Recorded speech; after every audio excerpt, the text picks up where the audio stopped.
یہ ہیں جی عمر خان مدینہ منورہ سعودی عربیہ سے. تو وہ چیئرمین نیب کی توسیع کے معاملے پہ اپوزیشن یہ اس طرح کی بات کر رہے ہیں. تو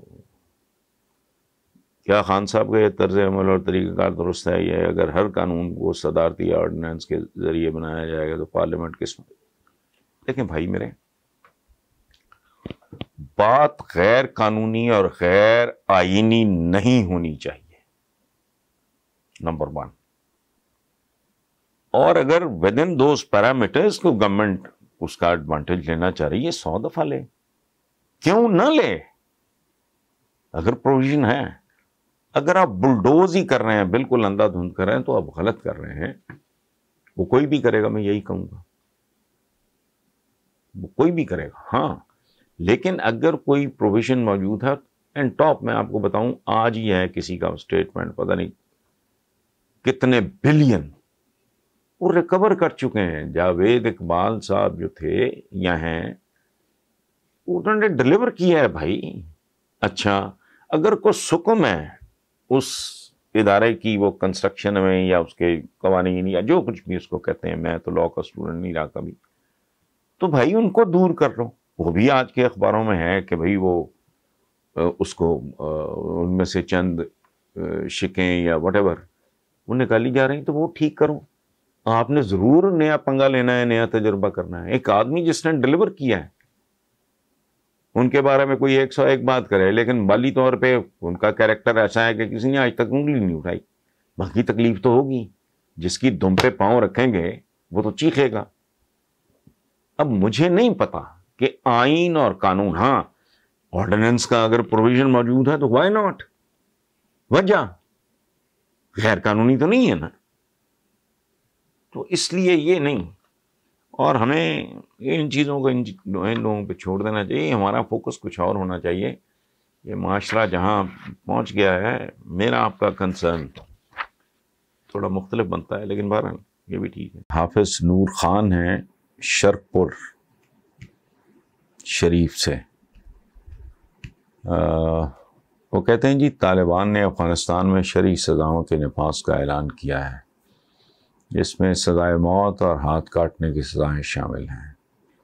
میرا سوال یہ ہے کہ کیا طالبان ان اقدامات سے ترقی یافتہ دنیا سے دور نہیں ہو جائیں گے، اور کیا وہ مزید پسماندہ نہیں ہوں گے، یا ایک حقیقی اسلامی معاشرہ وجود میں آ جائے گا؟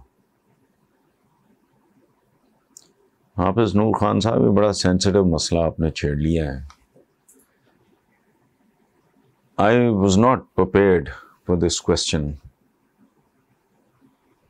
آپ ہمیں فون کریں، میسج دیں، 2 دن کا مارجن دیں، پھر میں آپ کو یہ صورتحال سمجھاؤں گا.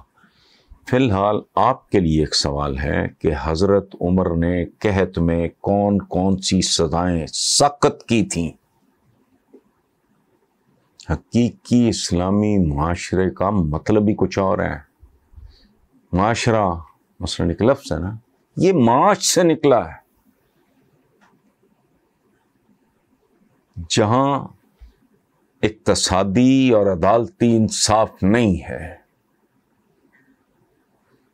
وہ اسلامی معاشرہ تو دور کی بات، وہ انسانی معاشرہ بھی نہیں ہے. اور بے شمار چیزیں ہیں، ہم پہ مدتیں ہو گئیں، اجتہاد کا دروازہ بند کر دیا گیا. مثلا میں 1-2 سادہ سی باتیں آپ کو بتاتا ہوں. قرآن پاک میں ہے کہ کشتیوں اور لاغر اونٹنیوں پہ بیٹھ کے آؤ حج کے لیے. آج کون کشتیوں اور اونٹنیوں پہ بیٹھ کے حج کرنے جاتا ہے؟ آج آپ ہوائی جہاز استعمال کرتے ہو. آج اچھا اب کاریں یا ریلوے، یہ سارا کچھ استعمال کرتے ہو. ان کا تو کوئی وجود نہیں ہے اسلام میں. تاریخ کیا ہے ہماری؟ کل تک کی بات ہے جب لاؤڈ سپیکر کو حرام قرار دیا گیا، تصویر کو حرام قرار دیا گیا. اب آپ حج اور عمرہ نہیں کر سکتے، پاسپورٹ کے بغیر. کھلی چھٹی تو نہیں ہے چونکہ میں مسلمان ہوں تو میں بوتھا اٹھا کے حج یا عمرے پہ چلا جاؤں. نہیں، کوٹاز ہیں. اچھا، تصویر کے بغیر تو پاسپورٹ نہیں بنتا.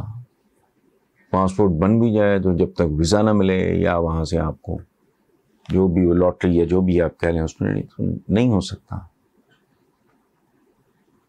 کل تک کی بات ہے، محرم نہ محرم ہمارے سب کانٹیننٹ میں افغانستان کو تو چھوڑیں آپ، بہت بڑا مسئلہ تھا. اب ہمارے علماء ماشاءاللہ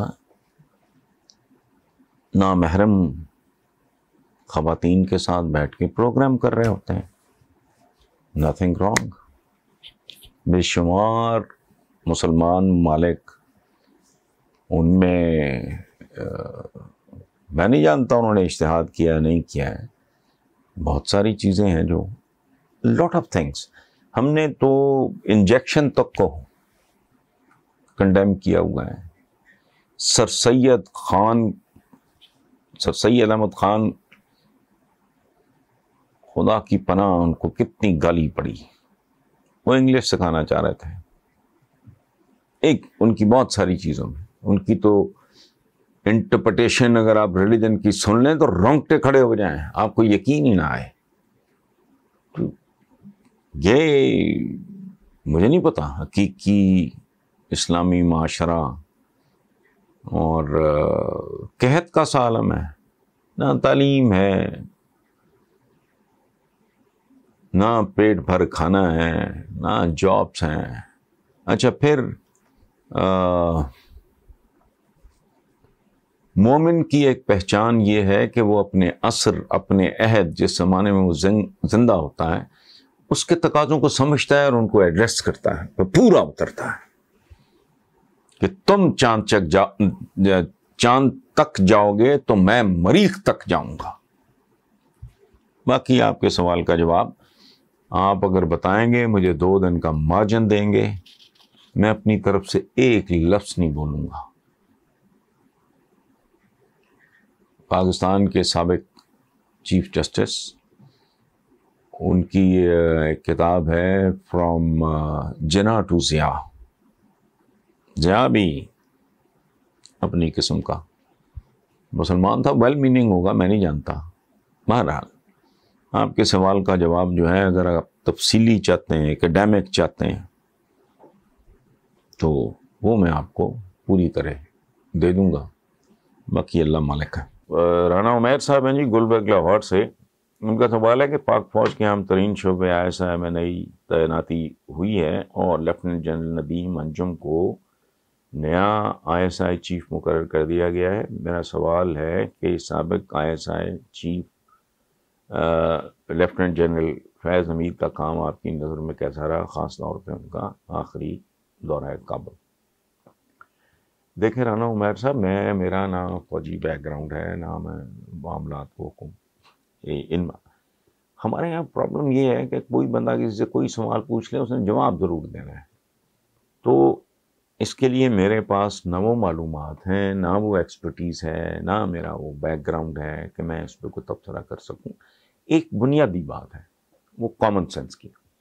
آپ نے خود کہا کہ پاک فوج کے اہم ترین شعبہ ISI میں نئی تعیناتی ہوئی ہے. تو بھائی یہ کوئی تحصیلدار، کوئی SP DSP کا بنا، آپ خود کہہ رہے ہو کہ پاک فوج کے اہم ترین شعبہ. تو جنرلی مجھے کوئی ایکسیپشنز ہوں گی تو میں نہیں جانتا، بٹ آپ خود کہہ رہے ہو کہ پاکستان کے سب سے ڈسپلنڈ ادارے اور فورس کے اہم ترین شعبہ میں. اچھا، اگر وہ گئے ہیں اور جنرل ندیم انجم آئے ہیں، تو بھائی یہ اہم ترین شعبے میں اہم ترین اور ڈسپلنڈ ترین ادارہ جس کو بھیجے گا وہ ظاہر ہے کوئی راہ چلتا بندہ تو نہیں ہے نا. اور اندازہ نہیں ہے سویلینز کو کہ ایک بندہ جو جنرل انہیں تک پہنچتا ہے تو وہ جسے کہتے ہیں نا پل صراط پہ سے گزر کے پہنچتا ہے. یہ کوئی خالہ جی کا باڑا نہیں ہے، وہ سیاستدان تھوڑی ہیں. گلیوں میں دھکے پھاتے میرے تو 3 دفعہ وزیر اعظم بن گئے. اسی لیے ذلیل ہوتے ہیں یہ, ان کا کوئی آگا پیچھا ہوتا نہیں ہے. somebody who reaches that level, ہاں ٹھیک ہے وہ ایک آدھ جگہ پہ کچھ شاید ممکن ہے لوگوں کے فلوک لگ جاتے ہوں, بٹ جنرلی تو سوال نہیں پیدا ہوتا. میں جانتا ہوں کچھ کو بہت قریب سے, ان میں سے نہیں کسی کو, قطعاً نہیں, میرے بالکل چھوٹے بھائیوں کی طرح بہت میرا لاڈلا چہیتا جنرل عمر تھے, کور کمانڈر تھے منگلا کے, چلے گئے ہیں ملک سے باہر چکے. ان کی فیملی بہت پہلے, ان کے سارے بھائی, ان کی ایک ہی بہن تھی, وہ سال ہر سال ان کے جو بڑے بھائی سمدھی صلاح الدین درانی, جنرل عمر درانی کے, وہ میرے قریبی ترین زندگی کے دوستوں میں سے. تو اس لیے میں جانتا ہوں جو جس طرح جن مراحل سے گزر کے ہی بیکیم اے جنرل, سمجھ آئے یہ وزیر بزور یہ للے پھتے سے اس طرح نہیں ہوتا. سو آپ خود کہہ رہے ہیں کہ فوج کے عام ترین شعبہ, تو عام ترین شعبہ کا سربراہ تو ظاہر ہے وہ بھی ٹھیک ہوں گے, یہ بھی بہت ٹھیک ہوں گے ڈیفینیٹلی.